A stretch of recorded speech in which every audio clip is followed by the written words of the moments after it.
I represent District 2, which is the towns of Madawaska, St. Agat, Frenchville, Sinclair. It also goes into New Canada, and from there, Cross Lake, and part of Square Lake, which is part of it, which is an unorganized territory. Madawaska Lake, then I go into Stockholm. I take part of Westmoreland, Parham, and I also have to go to Portage, which is on Route 11, which is a good distance from here. So those are the towns in my district. So all of those towns somehow, one way or another, will be affected simply because if you look at it, the paper mill here in Madawaska will more than likely be able to still operate because they may have an alternative route to be able to move some of their stuff. But if for some reason things would change and this area here, the tracks would go down between Madawaska and Millinocket, it definitely affects Aroostook County. It affects the state of Maine. It affects everyone to some degree. It has to. I mean, it's an important piece of the economic fiber here in this area. It provides transportation of goods to and from the area at a lower cost than you would if you had to do it with trucks mostly.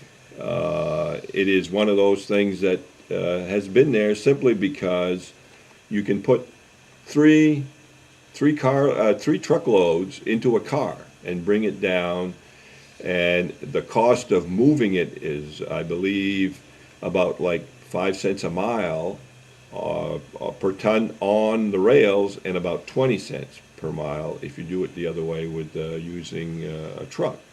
Not that I have anything against trucks. It's just that as an economic tool for the businesses that are in this area, they need it, and the people in this area need that because, for an example, oil that comes in, if we have to truck all of it, it's going to be more expensive, as it is always more expensive in this area. It's one of the higher areas for the prices of oil for heating homes. What it also does is, like for an example, the fiber that goes down to the different mills in the state, be it Bucksport, be it International Paper and J, be it the paper mill in Rumford, New Page, be it actually in Old Town, where they're using a lot of fiber for power. All those places will be affected. So everyone, not only this county, but everyone has a buy-in on this situation here if this rail does fail. Some of those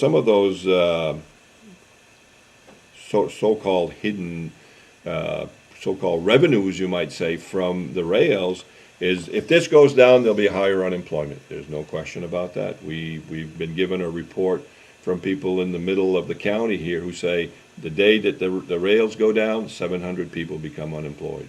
So that's a big hit. That's a big hit for us here. One of the things that we have to understand is that if we are going to get other manufacturing components to come into this area, such as we're always talking about the wind power. We know that that's something that's going to come through.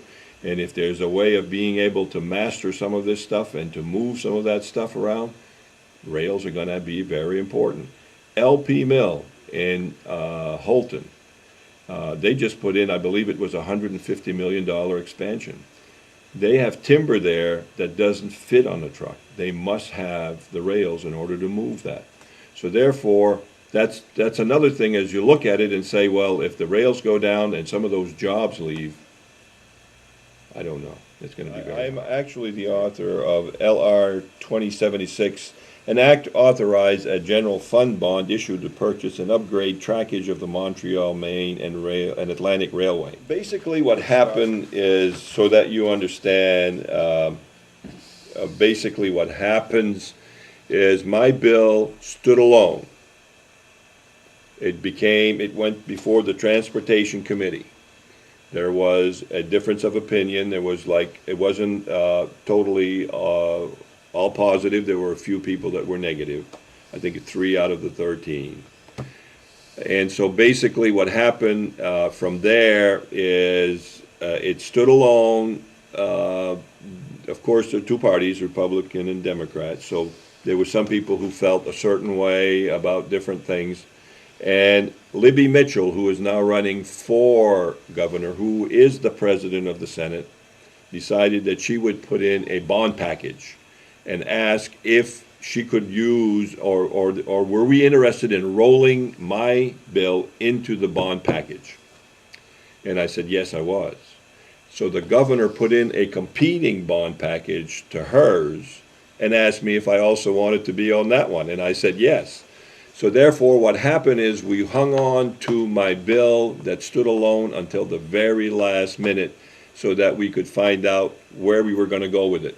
And our chances, that was felt by myself and probably by others within the group, that there was a better chance of getting it passed if it was rolled into the bond package of either one of those people, and it became the governor's bond package.